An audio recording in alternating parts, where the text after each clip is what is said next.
Hi everybody, welcome to Ernest Tarot and your pick a card reading. Here in front of me I have pile 1, the Palo Santo, and pile 2, the Sage. So I want you to think about a choice that you're hesitating about, a decision, which way to go, a relationship, whatever that is, right? A job, focus on that and choose a pile, whatever the pile that really resonates with you. I don't know if in order to do that, you just have to look and then see where your eye is taking you. Is it taking you to the Palo Santo? Is it taking you to the Sage? All right. So without further ado, let us begin. I already pre-shuffled the cards. And so let's see. Pile number 1, what is this about? You have first quarter moon in Capricorn, unleash your kindest self in reverse. The Aquarius card number 11 in reverse, give a fresh impetus, 11 weeks, 11 months. And intuition number 9. Okay, so for people or whoever chose pile number 1, this is first talking about the end of a cycle soon, because number 9 indicates the end of a cycle, right? And that maybe started almost 3 months ago, and it will give fruits in around 11 months, which is like almost a year, right? That's where you see everything sort of come to a close.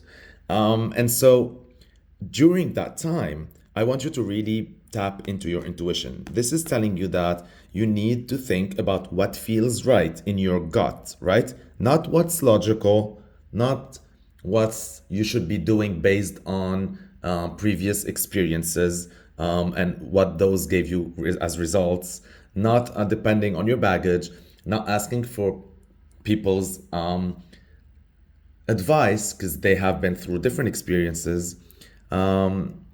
This is literally just following your gut. If your gut is telling you, do whatever it is that you're thinking of doing, then just follow that, and you will be right on the money, right? Like you're gonna know what you do, what you should be doing, even if it's sometimes the last minute. And this is saying that you have been throughout whatever you're going through, you have been giving a lot of yourself. You have been very kind. You have extended a lot of compassion, a lot of empathy, a lot of effort, time, resources, and energy into something. And it was a lot, right? But it doesn't feel like it was reciprocated. And so what the energy here is asking you to do is to think about yourself first. It is time right now to nurture yourself, to take care of yourself, to think about yourself in order to feel better and so you can be ready to love again, because here you're a little bit drained, right? And so focus on that. And this subject, whether this is a job, whether this is a relationship, whatever that is, I feel like it has something to do with stability. Like you were investing all those feelings and energy and time and resources and all of that because you wanted something to reach like a solid base. Maybe you were investing in a relationship that you wanted to become solid and stable. Maybe you were investing in a job, in something, but this indicates like a long road, right? Like something that took a lot of effort and you felt that it was moving slowly. So like the last 3 months just felt like dragging. And I'm not gonna sugarcoat this, right? The next year, like from now till 11 months or the next year, is not going to feel like super fast, right? When it comes to this subject or this relationship or this job, whatever. It's gonna feel like it needs constant building, right? Constant perseverance in order for you to, get the results you want. But throughout that journey, again, I focus on you gotta just follow what is feels true in your heart. What is your gut telling you? You're gonna know the answers, right? But remember that in the past, you have already put all those efforts. My advice, based on the cards that I'm seeing, feels like just nurture yourself, right? For the upcoming year. That does not mean that like you ghost the other person or you ghost the job or you don't show up or whatever. But on an energetic level, you just gotta take care of you, right? Now, in order for you to be able to keep on giving for that relationship. So that's sort of the message. And even if sometimes moving forward from this point onward, the actions you take or the words you speak maybe are not always well received. So maybe the other person will be maybe thinking that, oh, you're not being too kind, or maybe you're being harsh, or you're being too serious, or why this sudden shift of energy, why all of a sudden you're like taking care of yourself, why you're no longer showing up for me like you were doing before, why did you change, right? Blah blah blah. But like I like this because here I see that finally, even if it wasn't like within your control, even if it felt like you're pushed there because you're drained and you have no more energy to give, it's like all of a sudden now you're like, I don't wanna, I don't wanna please you. I don't wanna people please anymore. Right now, I did that. I have no guilt feelings whatsoever. Now it's time to take care of myself. And the second I rebound, then I start showing up again like I used to. This can also, by the way, involve this choice involves Capricorn and Aquarius energy. So this can involve people who have their sun sign there, their rising sign, any planets or any energies, right? So yeah, I like that. Also, with the Aquarius card in reverse, by the way, this is telling you that you might feel like there's peer pressure within a group, within your family, within whatever this is, and everyone's like feels like they're a little bit like they come from good intentions, right? When they're giving you advice on whether they're trying you what to do, or when they're sometimes if it's not, if they're judging you, whatever that is, right? In both cases, all this peer pressure for you to conform into what they think is best, like they're not gonna get it because this is telling me that you're going to choose yourself, right? You might be open to listening to them, but then you're not gonna apply it, right? So, and maybe sometimes you'll just be, maybe you'll have some meltdowns sometimes and just, blow up, not in not so cute ways by telling them to F off. Like, this is my life, this is my business, this is my way. I hope not, but yeah. Anyhow, the whole point of this is like, you're gonna, even if you feel like everyone else doesn't want you to do the things your way, right? They're either deeming like they know better, or you're doing it wrong, or oh, we care for you, whatever that is. Listen to yourself, listen to your heart. You're doing it right. You know better. You know better. Don't fall into peer pressure. Be authentic. Follow your heart. Do what feels right, even if it's not well received again. All right, so that was pile number one.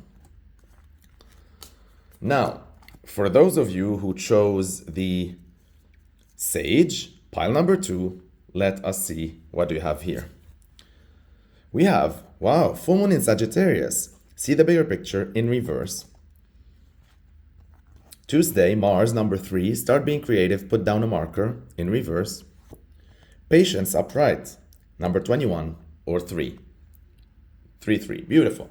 So first of all, pile number 2, this is talking about an adventure that you started 6 months ago on the new moon in Sagittarius, right? Almost 6 months. This adventure really felt exotic. Whether you were dipping your toes in a new relationship that feels a little bit out of character for you, whether you were trying out a new industry, a new job, a new format, whether you were undertaking a new attitude with someone, going into business, whatever that is, right? Traveling, changing something major about yourself, right? There's a feeling of expansion and of broadening your horizons here and trying unknown things or people. That started 6 months ago. And so it's like you took the risk, you dipped your toes, but up until now, you did not feel like you really know where you're going. It's like you keep on pushing forward, but you're not really seeing the big picture. It's like I'm intrigued to continue to go in this adventure, but then I'm not really seeing where it's going to lead, and that's fine, right? Remember, we have a full moon in Sagittarius on the 11th in a couple of days. But with this card in reverse, this is telling me that it's okay. Maybe this full moon will bring you some answers, but it's not going to give you the full picture, the big picture. Like, you're not going to be, knowing exactly how things go, but that's the mystery behind it. That's the thrill, right? So embrace that. Embrace just continuing to go. I think you're on the right track. And with the patience here, this is really telling you that just be patient. Eventually, you're going to see the bigger picture, even if it felt like delayed, like even if it felt like you could have known that sooner, right? Just patience. And I love that. That's 21, number 3. So this is saying that whatever this adventure is, it's going to bear fruits. Number 3 is the number of creation. It's the baby, right? And so this is going to bear fruit. This is going to bring you something even bigger than you expected. This is going to give you something out of it eventually. I like that it's number 3, number 6, right? So this is this could be related to your also health sometimes, by the way, sometimes related to your job, other times related to your pets, to your daily routine. But it can also mean that along the way you're gonna like help will show up whenever you need it the most, and I like that. That means you're protected, right? As you go forward within all of this, people are going to show up, or things or circumstances that are going to be helping you throughout all of this. You're going to have a support system, right? But with the Tuesday card here in reverse, and Mars, right, in reverse, this is telling me that it's fine if things just feel lagging, right? The adventure is not always going to feel like it's on, going 300 miles per hour, super speed, all of that. It's going to be bumpy. You're going to have like days where it's just going to feel rough. With a Tuesday in reverse, that means throughout all of this, Tuesdays might sometimes feel a little bit problematic or lagging. This can also mean that Tuesday is really important to resolve certain things sometimes. And this is telling you that you might have creative blocks sometimes. Sometimes you can't force, like if you're methodical about how you create, you can't force something to start flowing, right? Like say you can't just like, sit down and be like, oh, like I'm taking this pen, I'm gonna be like, what should I be doing? Maybe like, let me do this, let me do that. No, feels more organic. So you gotta leave things to happen when you least expect them, because maybe you're just doing something else and then suddenly creativity sparks, right? And then you're going to figure out what's your next move.